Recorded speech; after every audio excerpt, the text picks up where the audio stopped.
Serangan udara yang dilancarkan militer Israel di jalur Gaza, Palestina menewaskan puluhan warga Palestina, termasuk wanita dan anak-anak.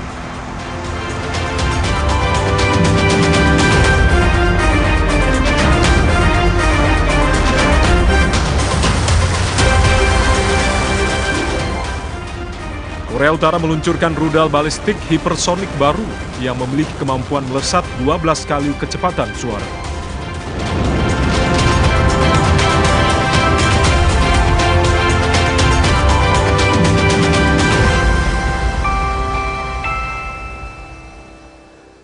Selamat malam, Dunia Dalam Berita kembali hadir menjumpai Anda dengan serangkai informasi dari berbagai penjuru dunia. Kali ini bersama saya Ardianto Wijaya, kita simak inilah Dunia Dalam Berita Televisi Republik Indonesia selengkapnya. Kita awali informasi Dunia Dalam Berita dengan menit utama terkait dengan serangan Israel di Gaza tewaskan puluhan warga Palestina. Penerbangan internasional pertama mendarat di Damaskus, Suriah, dan gempa bumi di Cina tewaskan banyak korban.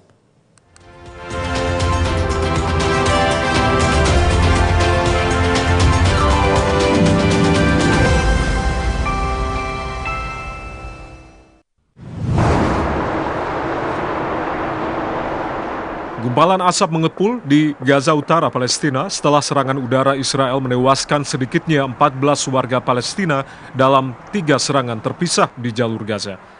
Pejabat kesehatan Gaza menyatakan serangan udara Israel di salah satu rumah di kamp pengungsi Nusairat, Gaza Tengah menewaskan 5 orang dan serangan udara lainnya di Jabalia, tepi Gaza Utara menewaskan 4 orang. Kementerian Kesehatan Gaza menyatakan pemboman tanpa henti oleh Israel di Gaza mengakibatkan 31 warga Palestina tewas dan 57 lainnya terluka dalam 24 jam terakhir. Otoritas Kesehatan di Gaza menyatakan aksi genosida oleh Israel di Gaza sejak 7 Oktober 2023 telah menewaskan sedikitnya 45.885 warga Palestina dan melukai 109.196 lainnya. Sebagian besar korban adalah perempuan dan anak-anak. Ribuan korban masih terjebak di bawah reruntuhan. Di Tubas, wilayah pendudukan tepi barat Palestina, pasukan Israel membunuh sedikitnya 3 warga Palestina. Kementerian Kesehatan Palestina menyatakan seorang remaja Palestina berusia 18 tahun tewas dalam serangan udara Israel di Tamun, kota di timur laut kota Nablus, sementara seorang warga berusia 40 tahun ditembak mati di desa Taluza. Sementara itu, Badan Program Pangan PBB, WFP mengutuk serangan mengerikan Israel terhadap konvoi bantuan di jalur Gaza. WFP mendesak semua pihak mengizinkan perjalanan bantuan kemanusiaan yang aman di seluruh wilayah Gaza. Pada hari Minggu, konvoi WFP yang ditandai dengan jelas dihujani tembakan oleh pasukan Israel di dekat pos pemeriksaan Wadi Gaza, sehingga membahayakan nyawa staf dan membuat kendaraan tidak dapat bergerak.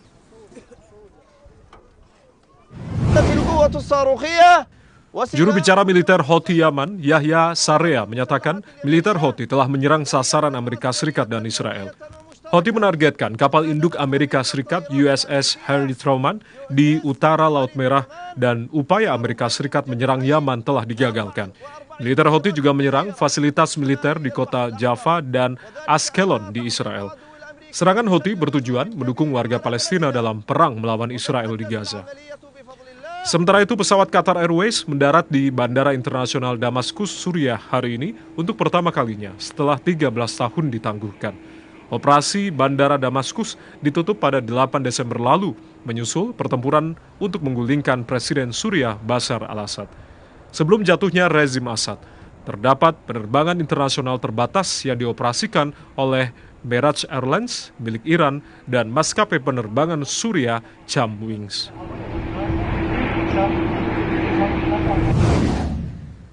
Pasukan Rusia telah menguasai sepenuhnya Kurakhov di wilayah Donetsk, Ukraina Timur. Kementerian Pertahanan Rusia melaporkan penguasaan Kurakhov akan membantu memperluas ruang operasional tentara Rusia dan semakin mempercepat upaya Rusia untuk mengendalikan seluruh Donetsk. Di pihak lain, juru bicara militer Ukraina mengatakan pertempuran jalanan di Kurakhov masih berlangsung hingga Senin, namun sulit untuk memberikan penilaian akurat mengenai wilayah yang dikuasai oleh tentara Ukraina di kota itu. Warga Jepang menggelar aksi unjuk rasa di depan Kementerian Pertahanan Jepang pada Senin malam untuk menentang rencana relokasi pangkalan udara Amerika Serikat ke Henoko di kota Nago, prefektur Okinawa. Mereka menuntut diakhirinya pangkalan militer Amerika Serikat di prefektur tersebut. Okinawa, yang luasnya kurang dari 1% total daratan Jepang, menampung 70% pangkalan militer Amerika Serikat di negara tersebut. Berdasarkan statistik resmi, dari tahun 1972 hingga 2023, tentara Amerika Serikat yang ditempatkan di Pulau Selatan Okinawa terlibat dalam sekitar 6.200 kasus kriminal, termasuk pembunuhan, rudak paksa, perampokan, dan kejahatan lainnya. Meskipun mendapat tentangan keras dari warga dan pemerintah daerah Okinawa, Korps Militer Amerika Serikat dan pemerintah Jepang memutuskan untuk memulai pembangunan pangkalan Henoko pada Agustus 2024 untuk menggantikan pangkalan udara Futenma di Ginowan yang padat penduduk.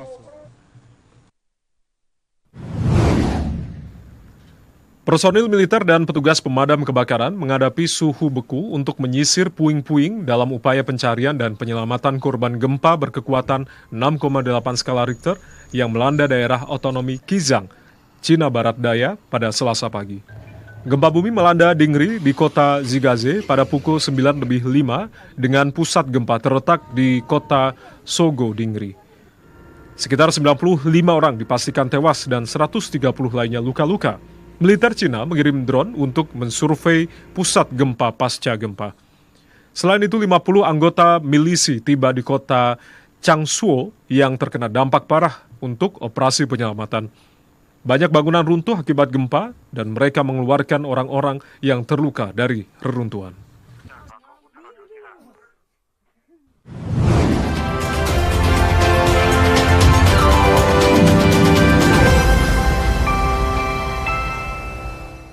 Usai jeda berikut ini kami akan kembali dengan sejumlah informasi lain diantaranya. Pengadilan Korea Selatan kembali mengeluarkan surat perintah penangkapan terhadap presiden yang dimakzulkan Yoon Suk Yeol. Selengkapnya usai jeda.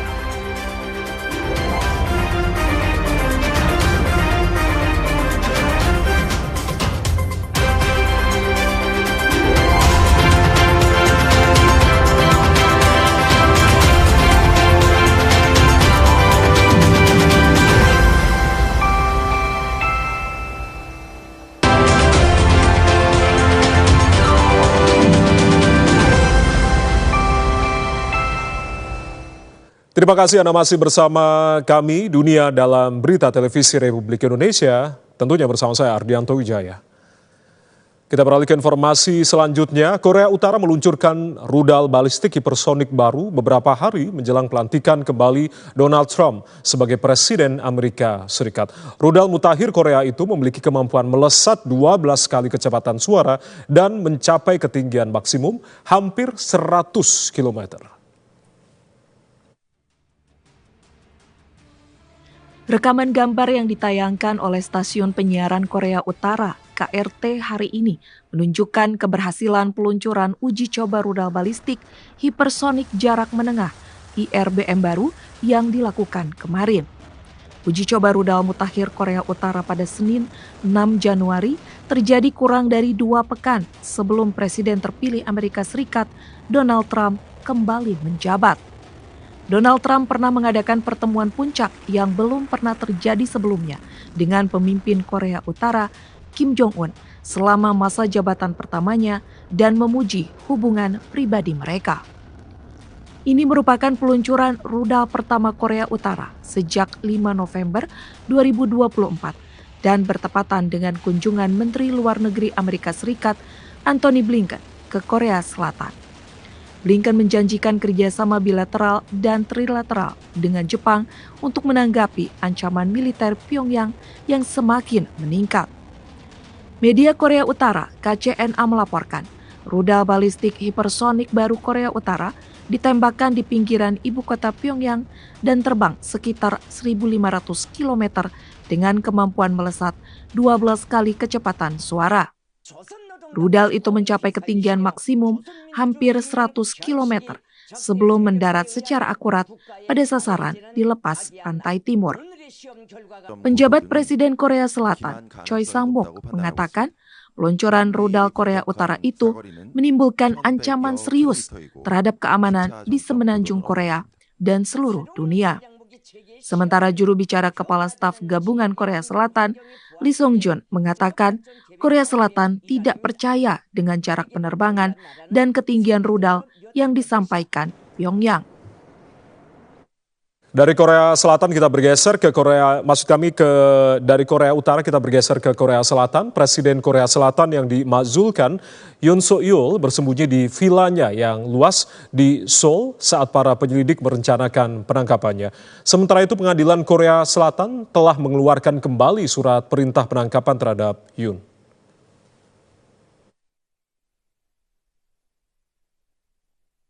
Di balik kawat berduri dan pasukan keamanan pribadi, Presiden Korea Selatan yang dimakzulkan, Yoon Suk Yeol, bersembunyi di vilanya yang luas di lereng bukit bersama istri dan hewan peliharaannya saat para penyelidik Korea Selatan merencanakan penangkapannya. Gambar satelit dari area tersebut menunjukkan jalan menuju kediaman resmi Yoon di Hanamdong, kawasan kelas atas yang populer di kalangan taipan bisnis dan selebriti yang dikenal sebagai Beverly Hills Korea di Seoul. Sejak Parlemen Korea Selatan memutuskan untuk memakzulkan Yoon pada bulan lalu terkait dekret darurat militer singkatnya pada 3 Desember, Yoon telah bersembunyi di kediamannya. Petugas keamanan sejak saat itu membarikade jalan tersebut dengan bus-bus yang menghalangi jalanan dan memasang kawat berduri. Badan Investigasi Korupsi Korea Selatan menyatakan Pengadilan Korea Selatan telah mengeluarkan kembali surat perintah untuk menangkap presiden yang dimakzulkan, Yoon Suk Yeol. Para penyelidik yang berusaha untuk menginterogasinya atas tuduhan pemberontakan telah berjuang untuk melaksanakan surat perintah penangkapan Yoon. Meski dihadang ratusan pengawal Dinas Keamanan Presiden dan militer di luar kediaman Yoon pekan lalu, Kepala Unit Investigasi menyatakan mereka tetap bertekad untuk menangkapnya. Pengacara Yoon mengajukan permohonan perintah pengadilan ke Pengadilan Seoul untuk membatalkan surat perintah penangkapan tersebut, namun pengadilan menolaknya pada Minggu 5 Januari. Kita ke sorotan lain, Perdana Menteri Kanada Justin Trudeau mengumumkan pengunduran diri sebagai pemimpin Partai Liberal sekaligus sebagai Perdana Menteri. Sementara itu, Kongres Amerika Serikat menyetujui kemenangan pemilu Donald Trump untuk dilantik pada 20 Januari. Perdana Menteri Kanada Justin Trudeau mengumumkan pengunduran dirinya sebagai pemimpin Partai Liberal, namun ia akan tetap menjabat sebagai Perdana Menteri hingga pemimpin baru terpilih. Sementara itu, pemimpin oposisi mengeluh tidak ada yang berubah dengan pengumuman pengunduran diri Trudeau. Pemimpin konservatif federal Pierre Poilievre menyatakan setiap anggota parlemen liberal dan calon pemimpin partai mendukung semua kebijakan Trudeau selama 9 tahun. Kini mereka ingin mengelabui para pemilih dengan menukar wajah liberal lainnya untuk terus menipu rakyat Kanada selama 4 tahun lagi. Trudeau menghadapi pemberontakan dalam kaukusnya dan jajak pendapat publik menunjukkan partainya kemungkinan akan disingkirkan oleh partai konservatif dalam pemilu mendatang. Perdana Menteri Kanada Justin Trudeau saat mengumumkan pengunduran diri sebagai pemimpin Partai Liberal menyatakan akan tetap menjabat hingga partai memilih penggantinya. Trudeau menyatakan parlemen akan ditangguhkan hingga 24 Maret dan Gubernur Jenderal Mary Simon telah mengabulkan permintaan penangguhan tersebut. Itu berarti Trudeau masih menjabat Perdana Menteri pada 20 Januari saat Presiden terpilih Amerika Serikat Donald Trump dilantik. Trump telah mengancam akan mengenakan tarif yang akan melumpuhkan ekonomi Kanada. Trudeau yang berusia 53 tahun menjabat pada November 2015 dan memenangkan pemilihan ulang 2 kali. Ia menjadi salah satu Perdana Menteri Kanada yang menjabat paling lama. Sementara itu, Kongres Amerika Serikat secara resmi mengesahkan kemenangan pemilu presiden terpilih Donald Trump yang membuka jalan untuk pelantikannya pada 20 Januari. Pengesahan hasil pemilihan umum di 50 negara bagian dan Distrik Columbia dilakukan dalam upacara singkat dan resmi dalam sidang gabungan DPR dan Senat. Sidang dipimpin oleh Wakil Presiden Kamala Harris sebagai Presiden Senat. Menteri Perdagangan Suriah mengungkapkan Suriah tidak dapat mengimpor gandum atau bahan bakar karena sanksi Amerika Serikat. Sementara itu Presiden Turki Tayyip Erdogan menyatakan Turki siap bertindak jika integritas wilayah Suriah terancam. Menteri Perdagangan baru Suriah, Maher Khalil Al-Hassan mengatakan, Suriah tidak dapat membuat kesepakatan untuk mengimpor bahan bakar, gandum, atau barang-barang penting lainnya karena sanksi ketat Amerika Serikat meskipun banyak negara, termasuk negara-negara Teluk Arab, ingin melakukan hal itu. Hambatan sanksi Amerika ini diungkapkan Menteri Perdagangan Suriah dalam wawancara dengan kantor berita Reuters di ibu kota Suriah, Damaskus, pada Senin waktu setempat. Maher Khalil Al-Hassan mengatakan pemerintahan baru Suriah telah berhasil mengumpulkan cukup gandum dan bahan bakar selama beberapa bulan.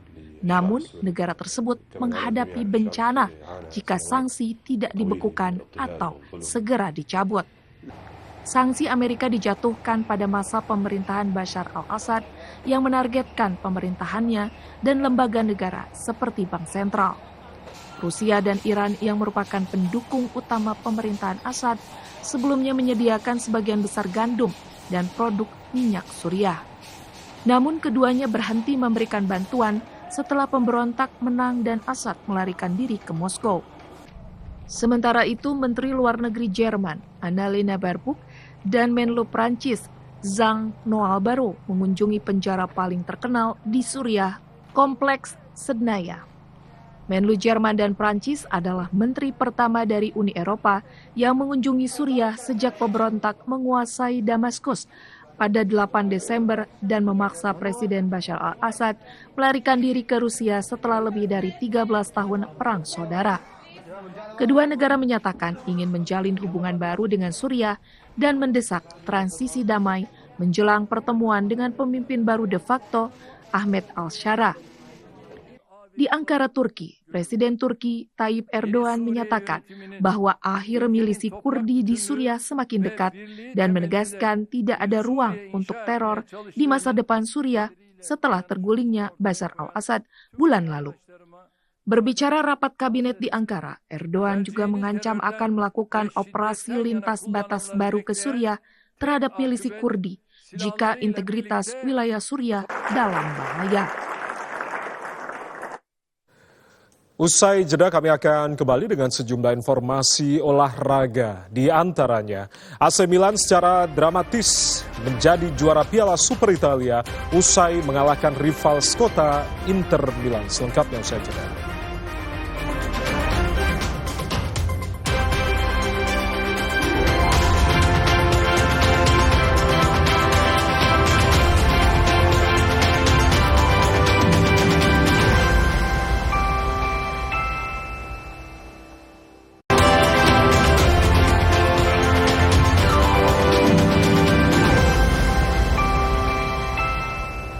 Masih di dunia dalam berita kita beralih ke informasi olahraga.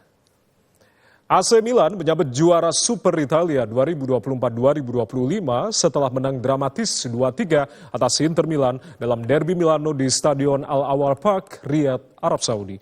Tammy Abraham menjadi mimpi buruk Inter setelah golnya di penghujung babak kedua membawa Milan menjuarai Piala Super Italia. AC Milan secara dramatis menjadi juara Piala Super Italia. Rossoneri mengalahkan Inter Milan 3-2 setelah tertinggal 2 gol.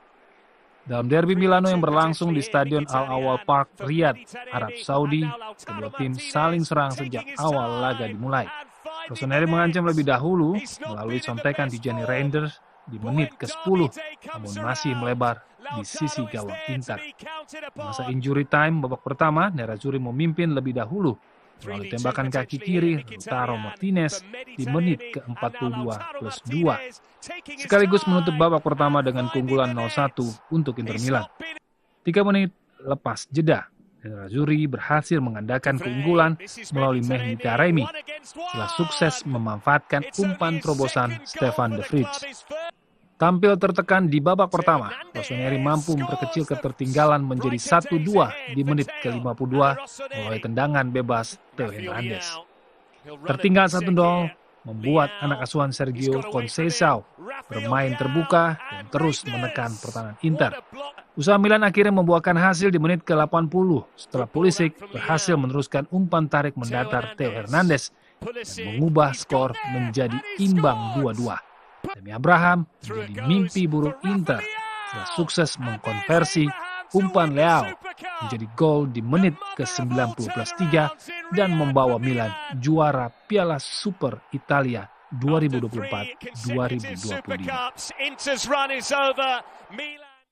Kita ke olahraga lain, lebih dari 100.000 boneka beruang menghujani lapangan es usai Max Sarbosa dari Hershey Bears mencetak gol pembuka untuk pertandingan Liga Hoki Amerika Serikat di Pennsylvania.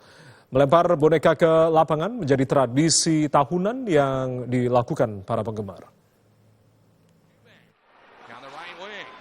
Ratusan ribu boneka beruang Teddy juga anjing dan kucing menghujani lapangan hoki es saat pertandingan tahunan Hershey Bears di Liga Hoki Amerika pada Minggu 5 Januari 2025. Melempar boneka beruang Teddy menjadi tradisi populer yang dilakukan para penggemar hoki es setiap tahun. Mereka melemparkan beragam boneka binatang ke arena es ketika gol pertama pertandingan berhasil dicetak oleh klub. Tahun ini, kehormatan jatuh kepada Mike Sarbosa yang mencetak gol pembuka untuk menyamakan kedudukan melawan Providence Bruins.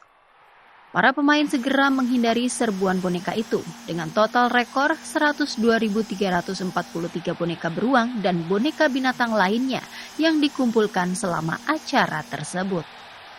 Angka tersebut memecahkan rekor dunia klub hoki sebelumnya, yakni 74.599 boneka pada tahun 2024.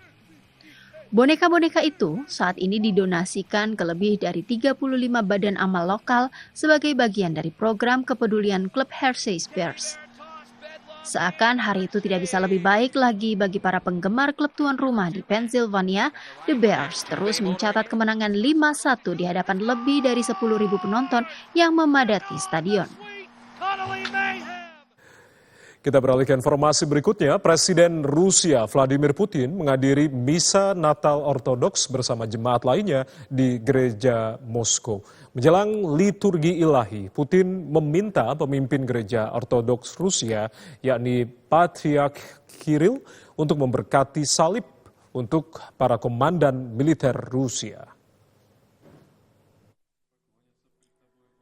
Presiden Rusia Vladimir Putin pada Senin malam waktu setempat menghadiri misa Natal Ortodoks bersama jemaat lainnya di gereja Saint George the Victorious di Moskwa, Rusia. Televisi pemerintah menayangkan cuplikan langsung kehadiran Putin di dalam gereja saat para pendeta Ortodoks memimpin kebaktian tengah malam yang dikenal sebagai liturgi ilahi. Banyak umat Kristen Ortodoks termasuk yang tinggal di Rusia dan Ukraina merayakan Natal pada tanggal 6 dan 7 Januari. Tahun lalu Putin menghadiri liturgi ilahi di kediaman resminya di Novo Ogaryovo di luar Moskwa. Menjelang liturgi ilahi, Presiden Rusia Vladimir Putin bertemu dengan pemimpin gereja Ortodoks Rusia, Patriark Kirill. Putin meminta Patriark Kirill untuk memberkati salib dan ikon untuk para komandan militer dan prajurit Rusia. Pemimpin Rusia itu menyatakan akan memberikannya sebagai hadiah kepada semua komandan militer yang melaksanakan tugas penting selama operasi militer khusus untuk mempertahankan wilayah tanah air Rusia. Sebelum ritual utama malam Natal Ortodoks, Putin menghadiri misa di gereja Saint George the Victorious bersama para veteran konflik Ukraina di kompleks peringatan perang Poklonaya Hill di Moskwa. Dalam pesan Natalnya, Presiden Rusia memuji gereja karena memperkuat institusi keluarga, mendidik kaum muda, dan meneguhkan cita-cita moral. Di bagian akhir kita akan hadirkan informasi perakiraan cuaca kota-kota besar mancanegara yang berlaku mulai esok hari pukul 7 waktu Indonesia Barat.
Usai sudah dunia dalam berita edisi kali ini, saya Ardianto Wijaya mewakili teman-teman yang bertugas mengucapkan terima kasih atas kebersamaan Anda. Tetap saksikan TVRI, media pemersatu bangsa. Selamat malam, sampai jumpa.